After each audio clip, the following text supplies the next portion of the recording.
దయచేసి ఇది internal meeting, నిజానికి పార్టీ ఇంటర్నల్ మీటింగ్. దీన్ని అందరూ అర్థం చేసుకొని సరిగ్గా ఏదైనా మీకు లోపం ఉంటే చెప్పండి, అడుగుదాం. ఆయన అంటే కోఆర్డినేషన్ అంటారు దీన్ని. కొత్తగా ఇస్తున్నటువంటి ఈ సూపర్ 6 పథకాలు కూడా జనాల్లోకి తీసుకెళ్లి డోర్ టు డోర్ క్యాన్వాస్ చేస్తున్నాము. కనుక ఈసారి మనం గెలుపు కాదు, దానిసల్ల జనార్దన్ గారిని అఖండ మెజార్టీతో గెలిపించాలని మేమంతా కోరుకుంటున్నాము. బూత్ కమిటీలు ఉన్నాయి, 60 ఓట్లకి ఒక మనిషిని పెట్టుకున్నాం. వీళ్ళందరినీ కూడా మనం, ఎందుకంటే ఎన్నికలు ఒక నెల ముందుకెళ్ళినా కూడా మనం ఇప్పటి నుంచే మనం జాగ్రత్తలు చేసుకోవాల్సిన అవసరాలు ఉన్నాయి. మన పని చేసుకుంటానే రోజుకి 1 గంట 2 గంటల పార్టీ కోసం కృషి చేయాలని చెప్పేసి కూడా మీ అందరినీ కూడా కోరుతా ఉన్నా. ఒక పక్క మనకి 80 సంవత్సరాలు దాటిన వాళ్ళకి, అదేవిధంగా వికలాంగులకి, వీళ్ళందరూ కూడా పోస్టల్ బ్యాలెట్స్ ఇచ్చారు ఈసారి ఎలక్షన్ కమిషన్. వాళ్ళవి కూడా మన డివిజన్లో నేను ఆల్రెడీ లిస్ట్ ఇచ్చాను. 80 సంవత్సరాల పై వాళ్ళ దగ్గర ఒక అప్లికేషన్ తీసుకొని పోస్టల్ బ్యాలెట్ తీసుకెళ్ళి వాళ్ళ చేత సంతకం పెట్టించుకొని అవన్నీ కూడా కలెక్షన్ చేసుకోవాల్సిన అవసరాలు ఉన్నాయి. అదేవిధంగా వికలాంగులు ఎవరున్నారో వాళ్ళను కూడా మాట్లాడి వాళ్ళను కూడా మన ఓట్లు అవి ఉన్నాయో అవి కూడా తీసుకోవాల్సిన అవసరాలు ఉన్నాయని చెప్పి కూడా నేను తెలియజేస్తున్నా. ఒక పక్కేమో చిన్న సైకో ఒకటి తయారైపోయాడు ఇక్కడ. అతను పొద్దున్నే 6 గంటల నుంచి మొదలు పెడుతున్నాడు.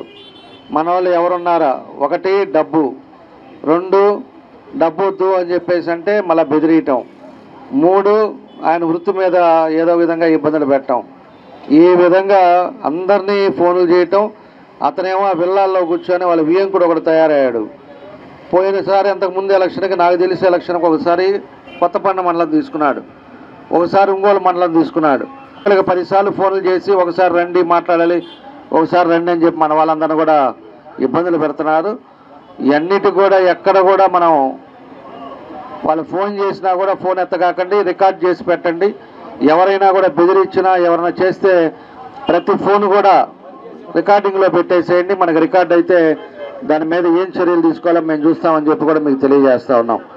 ఇక్కడికి వచ్చే లోపలికి మనం ఆల్మోస్ట్ 2,75,00,000 పనులు చేసాం మనం పోయినసారి మన గవర్నమెంట్లో. మనం ఈరోజు మేము ఒకటే మిమ్మల్ని అందరం కోరుకునేది ఏంటంటే, ఎవరి దగ్గరికి వెళ్ళినా మన కార్యకర్తలు మనం ఎవరిని ఓటు అడగాలన్నా కూడా మనం కాన్ఫిడెంట్గా అడగచ్చు. ఎందుకంటే తప్పుడు పనులు మనం చేయలే, అదేవిధంగా లంచాలు మనం తీసుకోవాలా, అదేవిధంగా ఎవరిని ఇబ్బందులు పెట్టలా. ఆ పార్టీ అని ఈ పార్టీ అని ఇప్పుడు వాళ్ళు చేసినట్టు పిచ్చి పనులు మనం చేయలే, కేసులు పెట్టేలా. ఎవరు వచ్చినా కూడా ఆ పార్టీ వాళ్ళు ఎవరు వచ్చినా కూడా మనం పనులు చేసాం. అందరికీ డివిజన్ అభివృద్ధి కార్యక్రమాల్లో మనం అందరం కూడా చేశాం కాబట్టి మనం కూడా రాయలుగా చెప్పుకోవడానికి అవకాశాలు ఉంటాయి. అదే పని ఇవాళ వాళ్ళు తిరగలేరు. వాళ్ళు ఇవాళ ఏమి పనులు చేయకుండా డబ్బులతోటే పెట్టుకొని కొంతమందిని ఇబ్బందులు పెట్టి కొంతమంది మీద కేసులు పెట్టి ఇవన్నీ కూడా చేశారు. దాని మీద వాళ్ళు పోలేని పరిస్థితి కాబట్టి ఫోన్లు చేసి వాళ్ళకు డబ్బులు ఎంత కావాలి, మీ ఒక్కసారికి అవకాశం ఇవ్వండి, ఈ ఒక్కసారికే నేను పోటీ చేస్తున్నాను అని చెప్పే పరిస్థితిలో ఇవాళ వాళ్ళు ఉన్నారని చెప్పేసి కూడా మీ అందరికి కూడా నేను తెలియజేస్తూ ఉన్నా. ఎప్పుడో 33లో పార్టీ ఆఫీస్ ఓపెన్ చేసుకోవటం, అంతా కూడా ఒక యూనిటీగా ఉండటం చాలా సంతోషం. అందరూ కూడా ఇదే ఐక్యతతోటి మనం అంతా కూడా జాగ్రత్తగా చేసుకొని ఇంకా 10 ఓట్లు వచ్చేటానికి ఎట్లా చేయాలో మీ అందరూ కూడా కృషి చేయాలని చెప్పేసి తెలియజేస్తూ మీ అందరికి మనస్ఫూర్తిగా నా నమస్కారాలు తెలియజేస్తూ సెలవు తీసుకుంటాను.